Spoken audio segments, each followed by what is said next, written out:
Hello, everyone, and welcome to this second day of speaker series that is conducted by IET and ITK. So today's session will be divided into two. The first part where we talk about international research internships, and the second part where we talk about MS prospects after your BTech.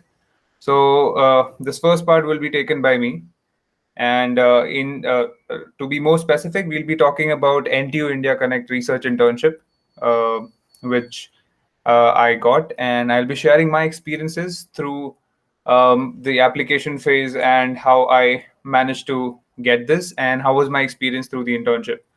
So, yeah, welcome everyone again. So, NTU India Connect Research Internship, what it is, we'll look into it as we go further. So, firstly, a bit of introduction about me. So, my name is Vishwa Mohan Tiwari, and I got this NTU India Connect research internship in this year, which is 2021. And I'm currently a final year mechanical engineering student at National Institute of Technology, Karnataka.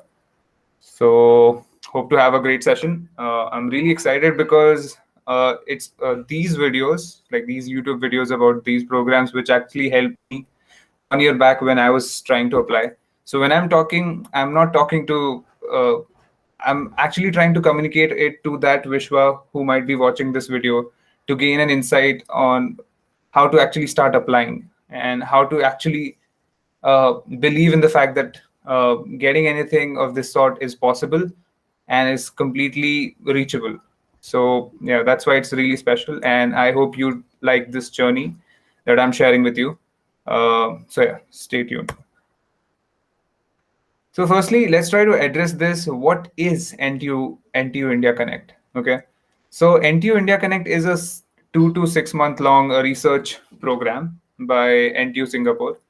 So basically, here the Indian undergrad students or master level students get the chance to carry out research work at NTU Singapore under the guidance of the faculty there.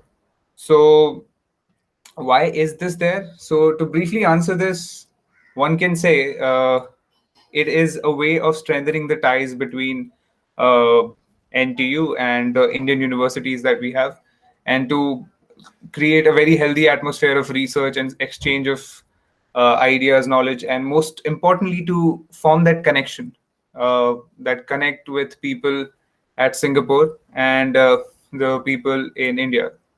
So, for example, I got a lot of exposure while working at NTU, through the interaction, through the daily conversation or the problems that we were working on, discussing ideas.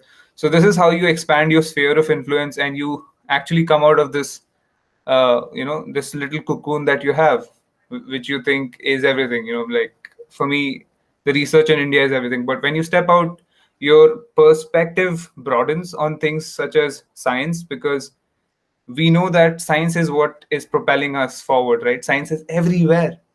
So this is what you gain from an experience of this sort, which we'll talk about more.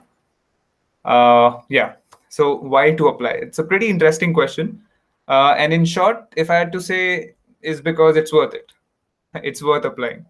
Um, to be very honest, the application is a bit um, tiring. It takes a lot of time, and you have to be patient. You have to rewrite, certain, uh, you have to work with your professors through certain LORs. You have to run around to get a lot of things like your transcripts and the letter of recommendation, the NOC from your college, and it can be really tiring. But I think it's all worth it, like I said. So one of the reasons, if I want to point it down, will be the fact that you get funding. So you needn't pay even a single penny if you are in Singapore. Singapore, they will take care of all your expenses, all the funds that are provided for your stay there during the period of the internship. So another very crucial thing that we get out of these programs is like I said, the perspective that you develop, uh, the grown level of consciousness which is there about science and the sort of research which is happening in a particular field. So that is also, that thing changes the perspective that you have about research. And as they say, internships are an opportunity to get the feel of how it's going to be when you'll be actually doing that profession. So for us, for people who go for research, it is how what kind of experience will it be to have a career in research. So you get a feel of that. On top of that, the most important thing, you get a multicultural experience. You get to interact with people who are from different walks of life, uh, and which is really, it's something that you can't express in words, the feeling that you have when you actually go through something like this. So yeah, definitely I want to motivate each and everyone who's watching this video to actually go ahead and apply. Don't sit back thinking that it won't happen. It does happen. It happened for me, so it can happen for you as well. So yeah, now the most crucial part, which is the application process. So I think the way I see it, I can divide it into three sections. The first being selecting which term you want to intern, or carry out your research work, whichever is suitable for you. So most of the undergrad students, they go for the summer term, which spans over May to June. Or maybe till July. So you can check the website for the exact details. The second thing that you need to take care of, and really need to do a good amount of research, is selecting your research titles. Um, so you have to give three research titles that you would like to work on in a checklist that you're given by NTU. So fill it wisely, knowing that what is your research background and what field suits your research background.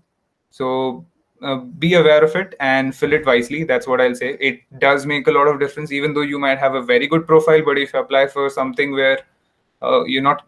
So if I'm a mechanical student and I apply for something which is in deep learning or which is in AI, it's a sure shot that I won't get it. Though I have a very good uh, profile. So I hope you understand what I'm trying to say. So the third part, and it's really the backbone of the whole application process. It is the documents and the LORs. So what sort of documents are required? So the important document is the academic referee letter, which we call the LORs. So you require two of them, which you can get from the profs that you are familiar with or you have worked with in your department. The second one is recommendation letter. So people get confused in these two. So I got, like, I've been hearing a lot about these two. So a recommendation letter is a letter that you get from the Dean of International Affairs, in my case, and it's like a non objection certificate where they say that they are fine with you carrying out your internship through that period, and they strongly support your application. So anything of that sort will be like a recommendation letter. And the third and the most important thing, I know everyone watching this will be like, okay, passport is the first thing that should come to your head. Wasn't that in my case? So I remember applying for a lot of international internships, and like when I was filling the application in September, I think I realized that I don't have a passport, and thus I'm not eligible. So do get your passport as soon as possible. If you're watching it right now, just book a slot, go to your passport kendra, and get it done. And yeah, make sure you are aware of the deadlines. That is very important. uh, why I'm saying that, again, taking my example, I remember it was some 12 a.m. Singapore time, 31st December, when this was, the applications were closed for summer term. And I was applying, like, Indian time, it's around 9:30. And I finished my application around 8:30 p.m. So just 1 hour before the applications actually closed. So don't do that. Don't keep everything for the last. Try to do it as you're progressing, because documents take a lot of time. You need to do a lot of cutting, rewriting, editing, and everything. So yeah, make sure you are on time and fully prepared. And the last and the most important step is, when your application is accepted, there's no uh, I don't have the words to actually explain how I felt at that particular moment when I got that email from NTU India Connect. Um, so it was actually an email from NTU. So it's something that you can't define in words, but it's the best feeling, and that's the that's the most important part of the whole application process, to be honest. And once believe in the fact that it's possible. If it, like I said, if it happened for me, it can happen for you as well. So don't sit back thinking that it happens only for people who are out of this world. I used to think 1 year back when I was applying. So I just want to make this video a source for inspiration for people who think it's a big thing. It's not a big thing. It's how big you are able to dream and all that. So just dream that it's possible and have faith. It'll happen. Yeah. What after acceptance? Yeah, just pack your bags and be ready for the summer to come. In my case, and just board that flight to Singapore and have like a amazing 2 months there. Research, learn, meet people, roam around. That's all in store for you. Yeah, next thing. So Singapore is definitely an amazing place to actually intern there. It's like, it doesn't get better than that. You're getting paid. You're roaming around. You're not like doing a full time job. You're just experiencing things. It doesn't get bigger and better than that. So definitely, another reason you should apply. And after acceptance, it's going to be a fairy tale for you for at least the coming 2 months of your internship. All right, so let's get on to the crucial part, which I think after what really worked for me. So I think while applying, um, one of the things that weren't in my favor were the fact that my CGPA isn't ecstatic, like it isn't the best, but it was in that buffer region where people say it's safe to have your CGPA. So I knew my strengths, I knew my weaknesses, and I played according to that. So it was, for me, it was like a strong LOR where I narrated my story briefly. My story of how I am the right candidate for this research and how I've carried out research in my previous internships, or narrating the fact that I am a pretty sincere student with things that I undertake. I go on and make it big. So anything of that, so that is what I focus my LOR towards. And then obviously talk about your research interest, the previous internships, and how far you were able to take that research that you took, and present your work properly. So in applications, you'll find that there's a section of additional information. So make use of it. I did an independent research on some magnetohydrodynamics, which is a very fascinating field, but it was a primitive research. So I just created a draft. I made a draft on Overleaf, and I happened to just put it in uh, uh, additional this thing. So it just shows that I'm really working toward things, and I am very serious about it. I think that's what might have given me that edge over things. So yeah, definitely present your work properly. That is very important. Another thing that I remember getting asked was the fact, can you switch your field of interest? So what I felt throughout the application and my experience through the application was that what matters is your curiosity, is your ability to uh, your ability to comprehend things and to come to conclusion, and your curiosity to make things work or learn about things. So if your application, so if that is how you should approach your application, that's what I feel.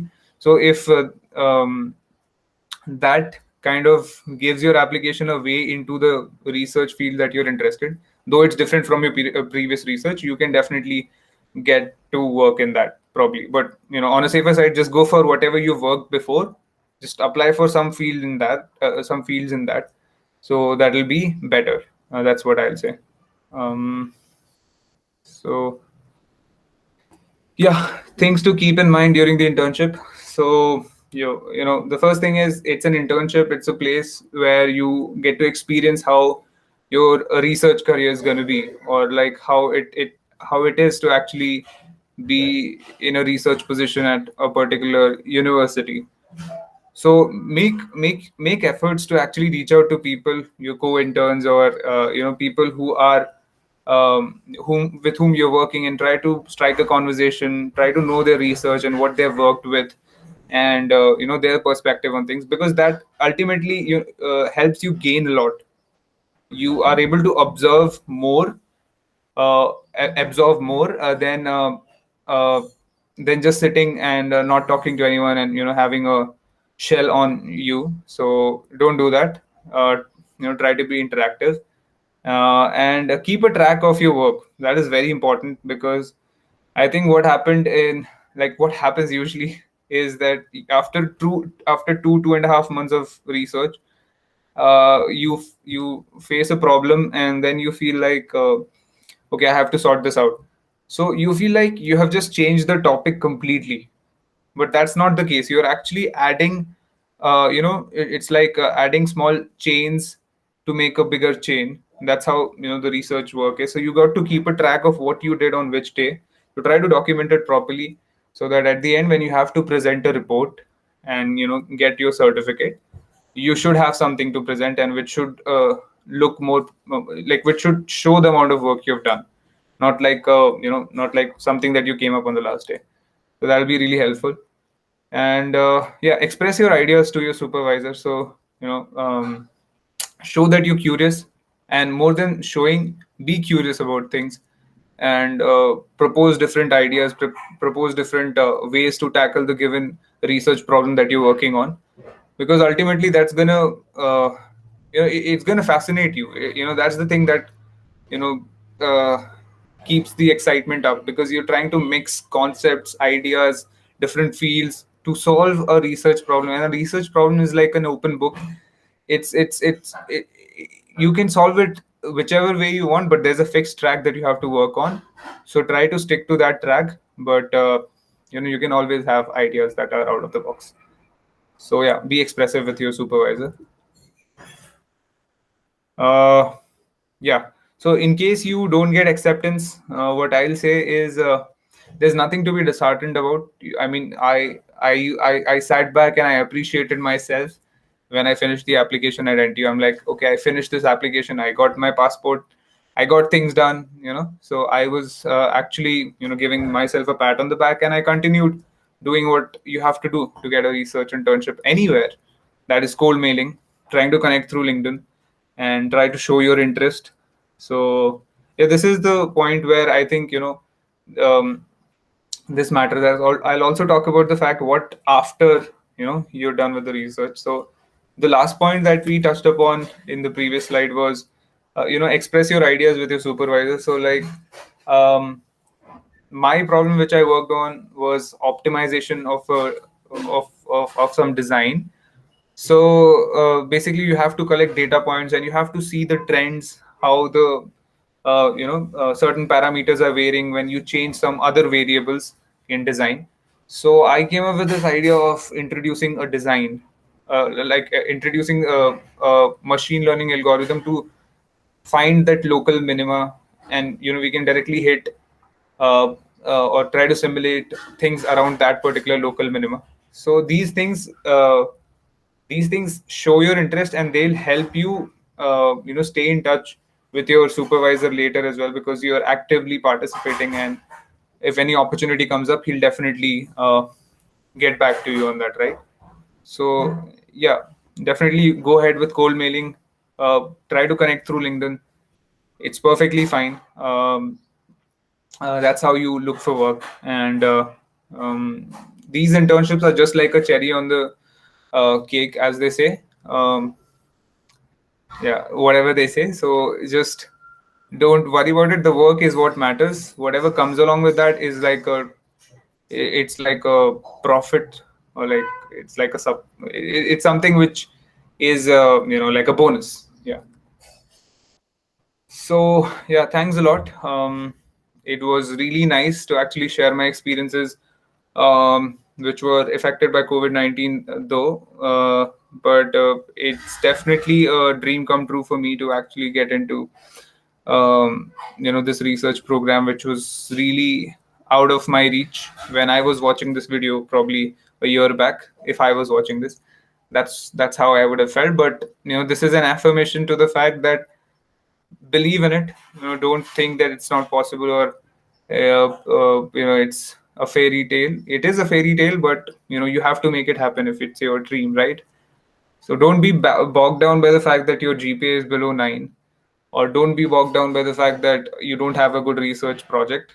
If your GPA is below a certain margin, which is considered to be nice, which is 9 plus, so try to showcase your research work prolifically, like highlight it pretty dominantly that you are a research oriented student. And if that is there, your GPA really doesn't count that much then.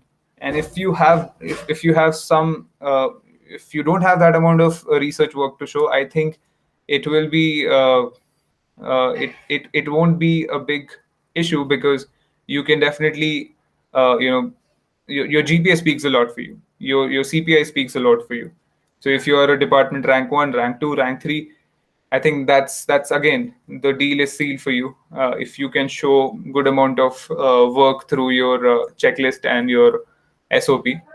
I think SOP is in there. So it's a checklist and the LOR, if that backs the sort of student you are.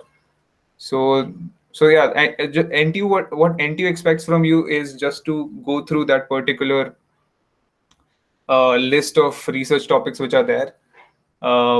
They are limited, but you can do the research and you can try to connect how they connect to what you're working on, and do apply to them. And that's what NTU expects from you. And you should be a decent student in your academic domain. Decent, that's what I'm saying. I'm not saying you should be prolific. You should be great, but decent enough, and you are inclined towards research. So with this, I think that's it with the session, and I hope you guys found it helpful, and you are excited and motivated to actually go ahead and fill the application for the upcoming NTU India Connect uh, internships, in whichever term it might be. I think the spring term applications are open, so do go ahead and apply. And for further queries, definitely reach out to me through my LinkedIn. I'll try to put my LinkedIn in the description box, as they say. I'll be really happy to help any one of you who need my help. Don't hesitate to message me on LinkedIn. And till then, that's it with this session. And we'll have Makarand now. So he's pursuing his master's in University of Melbourne. So let's hear from him how he made it there, and what his experiences were. So over to Makarand now. Hi, my name is Makarand and currently I'm pursuing my Master of Engineering Mechanical Business at University of Melbourne. So last year in 2020 I graduated as Mechanical Engineer from NITK Suratkal, and also I served as chairperson to IIT in the year 2019 and 20. After that, I joined Ashirvad Pipes as graduate engineer trainee. I worked there for 2 months. So, today I got few of the questions from ID and ITK, and I will answer them. So to guide you if you're planning for MS. So we got the first question: brief description on what course you are doing now and why you choose that. Okay. So the as I stated, the name of my course is Master of Engineering Mechanical with Business. So what exactly? First thing what comes to mind is mechanical with business. Yes, it consists two major parts. First, mechanical and business. So it's integrated course. So what the mechanical part consists of is whatever things you learned in undergraduate study, but in more depth and more advanced, you can say that. And for example, I've studied materials, I have thermodynamics, just quite in more depth. That's it. So when it comes to business part, what exactly it has, it is got subjects like marketing or economics, strategy execution, contracts procurement, and yeah, that's it. We got more of them, something like startups and all. They are electives, but it gives good knowledge into business that helps you with formal knowledge. So it's a good course. I would rather say that. Now, why you choose that? Okay, why did I choose this specific course? First thing, I wanted a course which has integration between mechanical and business, or you can say management. Second thing, it gives me wide opportunity in strategy formulation or economics, sorry, in finance or um, and consultations also. Third thing, it comes under one of the top 10 universities. So B schools, you can say it in world, and this course is accredited, that is known all over the world. So that's the icing on the cake. That were few of the reasons why did I choose this specific course. Um, okay, and what second question? What exams did you write apart from GRE? Okay, so I would like to tell you that GRE is not necessary for each and every university. So most of you might have confusion that GRE, if you're planning for MS, then you must write GRE. No, that's not the case. You need to write GRE only for specific institutions out of USA, and mostly almost every institution in USA. So if you are planning to so how it how it begins is that you need to go you need to shortlist the universities, you need to shortlist the course as well from the universities, and go to the website, check out what are the requirements, and if the university states that you need a GRE score, then or GMAT or IELTS or TOEFL, whatever it is, then only you need to write it. So coming to the question, I wrote IELTS, International English Language Testing System, which is out of 9 bands, that is 9 points, and consists of 4 sections: reading, listening, writing, and speaking.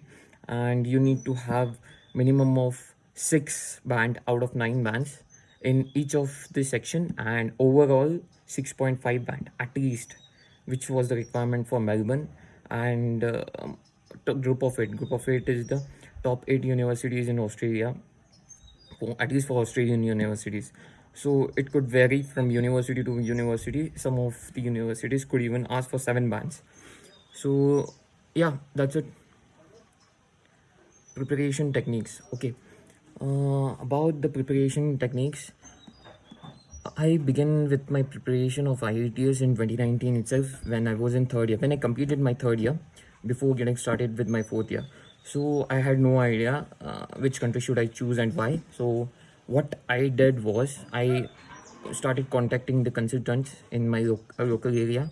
I went to one of the consultant and asked him what is the GRE score required. Then this was the first thing he told me: you don't require GRE score out of USA. In most of the cases out of USA, you don't require a GRE score.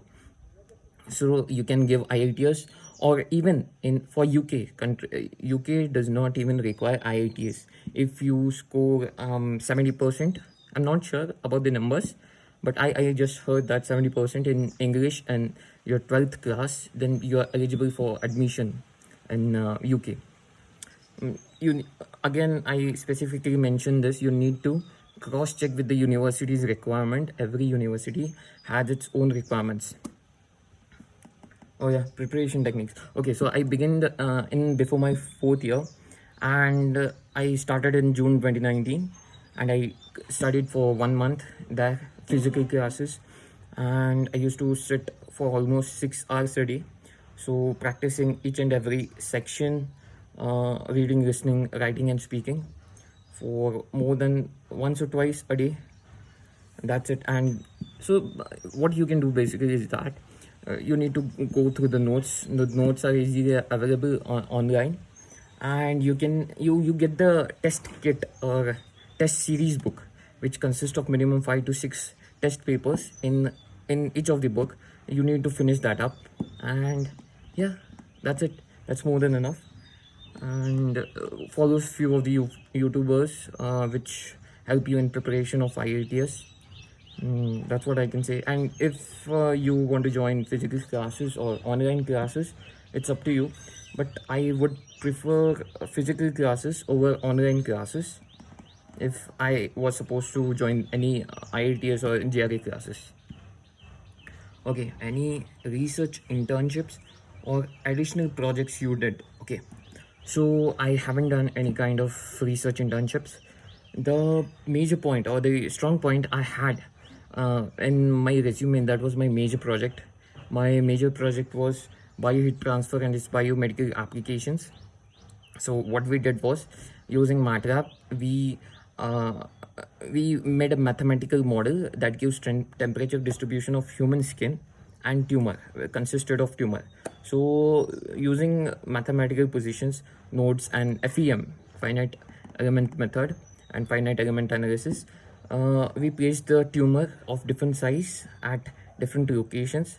And what we did was, we studied the effect of laser hitting on the tumor, so that the effect of hitting has is minimum on the healthier tissue, which is human skin, and has the maximum effect so that it could cure the tumor on which the tissue which is not healthy, so you can call it tumor, the non-healthy tissue. The base for this study was that tumor can be cured when it is heated at a certain temperature above 40 to 45, in between that, using different methods. It could be laser hitting treatment, or it could be sinusoidal hitting, and few more. Okay, and if you want to know more about this project, you can contact Mr. Ranjit M. He's working on such projects. And yes, if you are interested in studying such projects, you can contact any of the professors in our department, and you can work for this research projects. Okay, so what made you take this decision of changing to MS despite of having a placement? Okay, as I said, I had plans of going to MS before my third year, and placement was just because of the situation. Placement was my backup option, because what if I cannot go to MS due to some reason, and that thing happened too due to COVID-19. I'm still stuck in India, and I cannot go to Australia because Australian borders are closed. So I recommend you to keep at least one backup option, and that's good for you if you're planning for MS. So you cannot trust the situations these days, so better keep a backup option. I was lucky I had a backup option.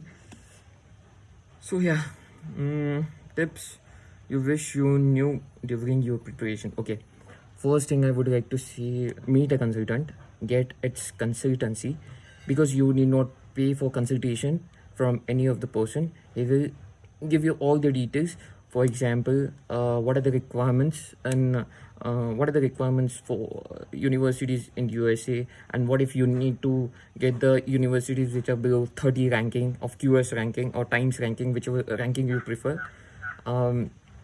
And what is your budget, and what are the most important, what is the post-study work visa duration.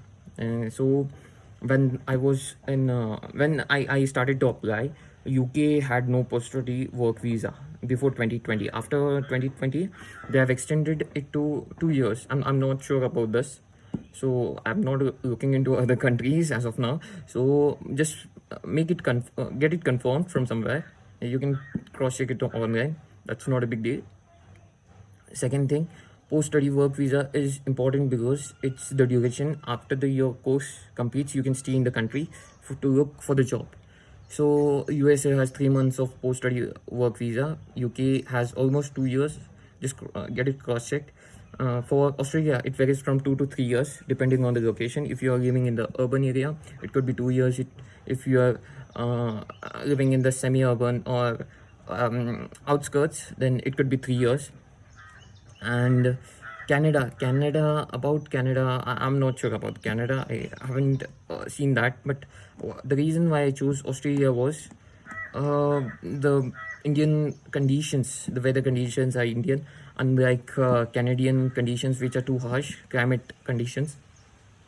That's it. And yeah, make sure you do a good research about your course, and yeah, study well about the course. And if it's matching your requirements, it's satisfying your requirements and all. And the mistake what I did was about the exam. I took it lightly, that I saying that IELTS is quite easier and I need not study much. So that might be the reason I scored only 7 band. I was expecting a 7.5 or 8. But no, please don't underestimate that. You definitely need practice even if you're good at English. I was not that good at English. I'm still stammering while I speak.